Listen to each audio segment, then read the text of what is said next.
106.7 KROQ is KROQ. Don't forget, road trip stop 3 is 311 in Sublime with room at Red Rocks. Keep listening for your chance to qualify from the world-famous KROQ. It is 26 minutes after 8 o'clock. We are having all kinds of fun with the band Paramore in studio here on the Kevin and Bean Show. Haley, Jeremy, Taylor. Hi. Right before we came back from that song, by the way, we heard these words out of Haley. I smell like the Warped Tour, and nobody wants that. That's not sexy. It's not. Sorry. Speaking of Monster, which we just played here on the Kevin and Bean Show, I know you've been asked a lot about the new album that you guys are working on, and Monster, people go, hey, that's new music from Paramore. Maybe that's where they're headed. Oh, yeah. But that was for the Transformers movie, which I imagine that you approach differently than you do for your own stuff, right? Yeah, I mean, I think Monster came out of a tough time and like maybe a dark time for us, and we will release them, but they're not for the album. Interesting. Yeah. Do you guys record a lot of stuff that doesn't make the record? No, not We never get a chance to, yeah.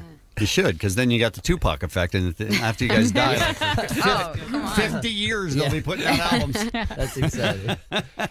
What is your timeline like for a new record? Do you even have a deadline, or is it just we're just going to kind of work on it as we have time, and it's done when it's done? 2014. Oh my This mic God. isn't on. I'm sorry. Kill me. 2014, did you say? Yeah, it was going to be a funny joke. And then the mic didn't wasn't on. work. I'm sorry. Nice job, Kevin. It was my fault. My bad. Sorry. 2014. Ha ha! Oh, that's crazy. Oh my God. Wow, that was really cool. Please don't make it that long. Please. No. It won't be. Please, God. Hopefully, fingers crossed, the plan is to go into the studio in January. Yeah. Okay. So January 15th should be done? Yeah. 20? Yeah, exactly. Around then. Okay, good. Exactly. We'll see. How much do you think about the older albums when you're going in to make a new one?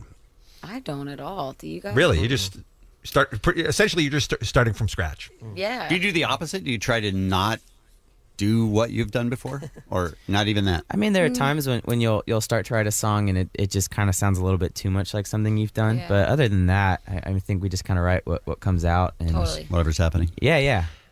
Let's talk about how different it is making this Paramore record with the lineup changes compared to the last one. I mean, especially for I imagine for you, Taylor. I mean, your life has changed a lot, right? Being a songwriter with the band and everything now, right?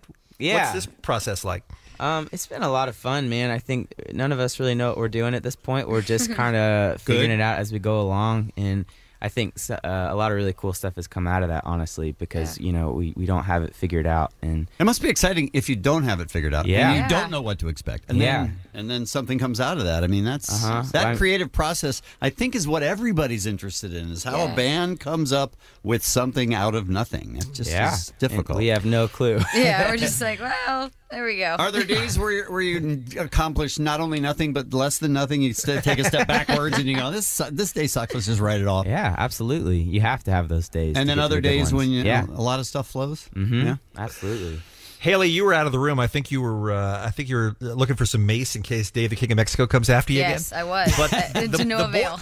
The boys were telling me while you were gone, and this was a surprise to me, that you guys have never played Lollapalooza. Nope. You've never played Coachella. Nope. You've never played Bonnaroo.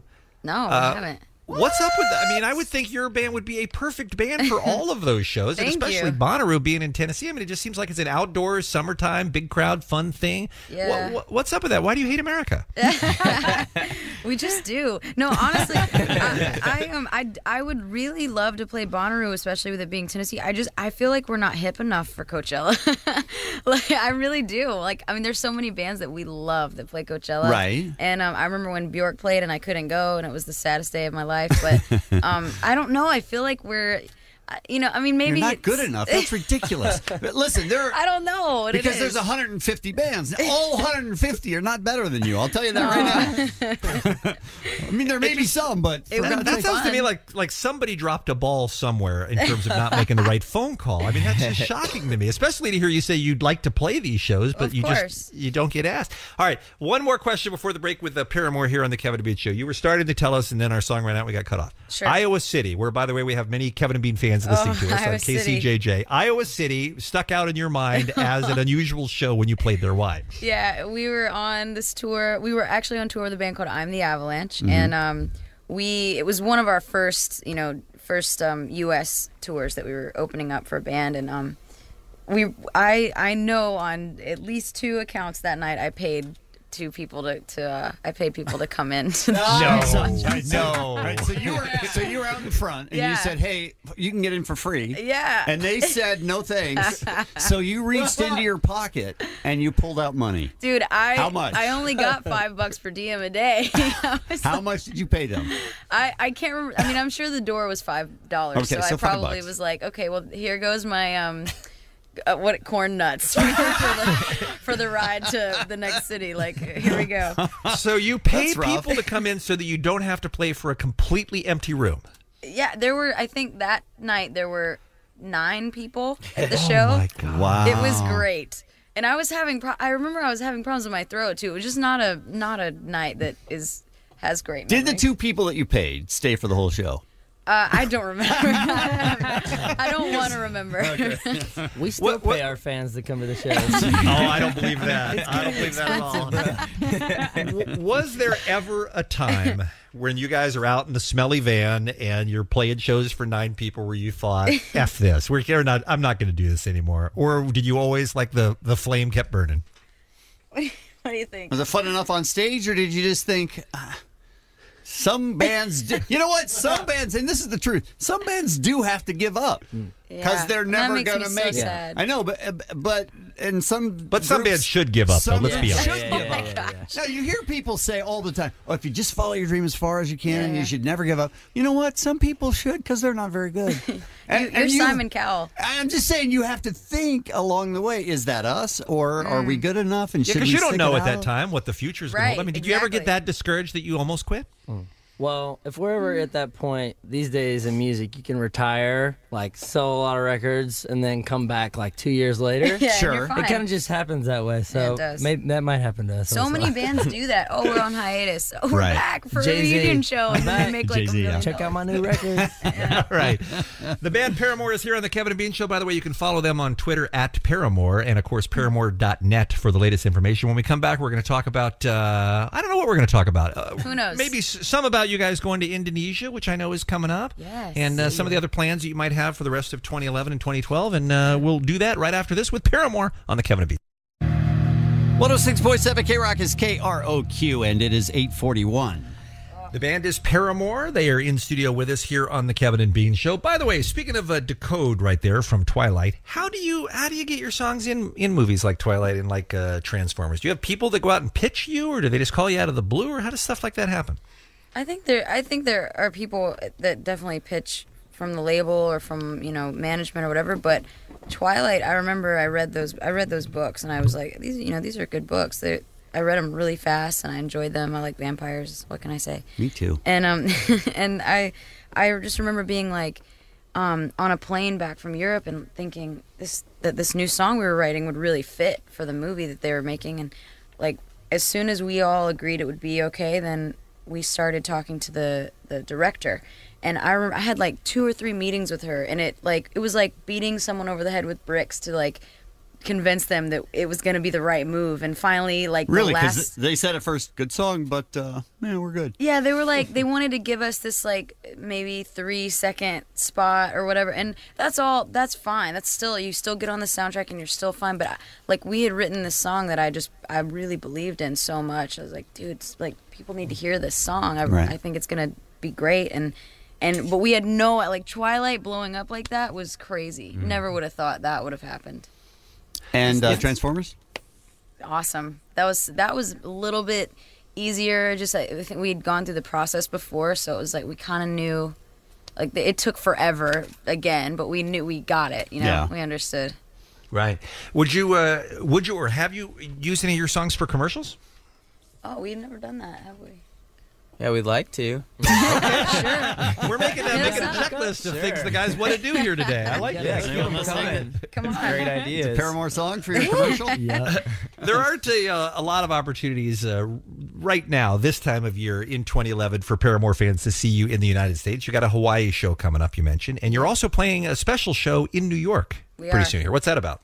That's for our label's 15th anniversary. Fuel by Ramen has been around for 15 years, so we're going to celebrate. So is this a bunch of their biggest bands throughout the years are going to get together and play in one night? Is that what it is? Yeah, so many bands over the course of, I think, three days. Yeah, two or 3 nights, yeah. Wow. And then Hong Kong, Indonesia, Singapore. I mean, places that most people dream their whole lives of hoping to one day get to see. You're actually being paid to go to those places. It doesn't make sense. It doesn't. At all. So excited. What's it like for you guys in Asia? I mean, are you huge there, or are you still making your way there, or what? We're still trying, man. You know, it's different everywhere. You never know what to expect. You know, like you're going to a country that you don't even speak their language. You've never been there, and then there's like thousands of people, but sometimes there aren't. You know, so we still have to work really, really hard. Are they singing your songs sometimes? Yes, and it is crazy. That's got to be weird. It's amazing. Yeah, you don't learn Chinese or whatever. You're not singing them. Right. It's amazing. Yeah, they sing them somehow. It's crazy hearing their accents when they sing. You know, I love that. It kind of gets me teary-eyed sometimes. Well, I'm sure. Considering it's not their language, that's got to be it's an honor. Their English is better than your Indonesian. That's how you look at it, right? I don't know about that. Speaking of Indonesia, and I follow you on Twitter from time to time, Haley, and then I get bored and I drop you, and then I pick you back up again. But my point is, I get bored with me too. My point is, you made some reference to something that seemed mysterious, and I thought there might be a story there about something the fans did in Indonesia that seemed to touch you. What was that about?